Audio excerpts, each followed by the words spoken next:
stoplight. The opening. Tapos may access din sa overpass. Yung ulo mo kasi. Sa Center Island. Sa dulo. And some parking, small parking areas. So, para yung makakasita sa ulo. Nabanggit nyo sino mga gumastos dito? DBM, Office of the President, MMDA, and CPO. Sir, after years of Okay lagi.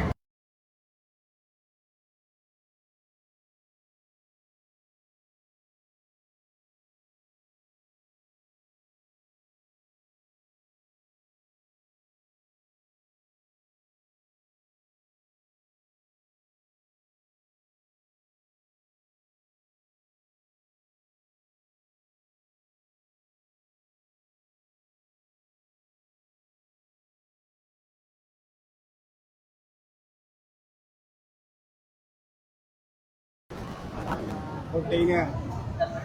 Because those are the catch basin, water catchment for Skyway at tuwing tagulan. Yung nakikita nyo yung tubo na akala mo shower, dire-diretso sa kalsada.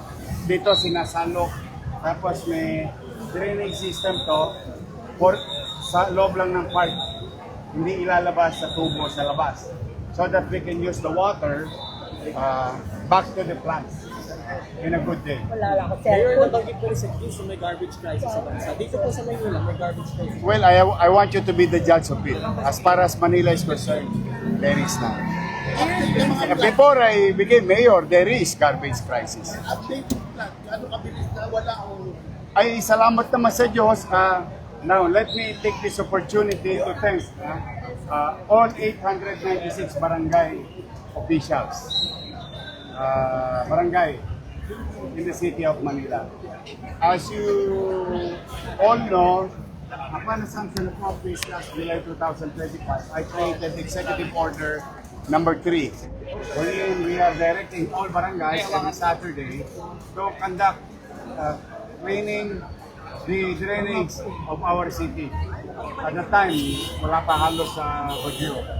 And I have to give it to them also because they've been doing it for the past 1 year and the city government. And we pick some drainage and within our resources, awa naman ng Diyos. Challenges pa rin kami sa Taft Avenue, like PGH area, some portion of Calao and UN, some portion of Abad Santos, and some portion of Spania.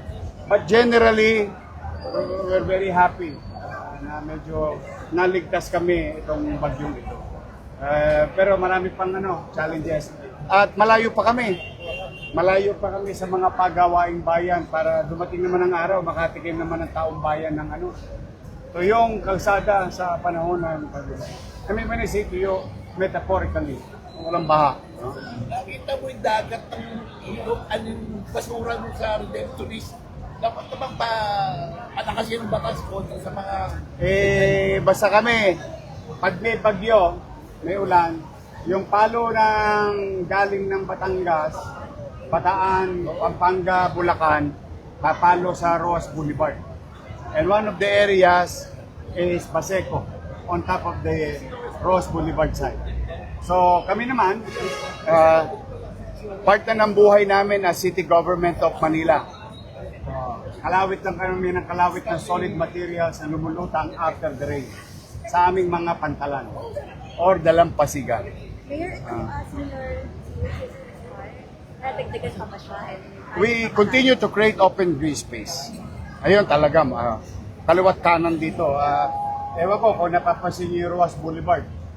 Napupuno na ng bamboo. As we have promised the people that we're going to plant 100,000 bamboo trees or bamboo grass in the city of Manila, all over. So, whether it is 20 square meter, 100 square meter, 1,000 square meter, we will reclaim those area and to be converted as open green space. And the reason behind is, alam niyo naman ang Maynila, balik-panawag ang sasakyan dito. Labas-pasok. So, we are having carbon, and the only way to do it and address it is to plant more trees. Because yan ang number 1 na pagkain ng halaman. marami sa Maynila. So we have to put more greens to have a fresher air and for the next generation to have a healthier air in the city of Manila.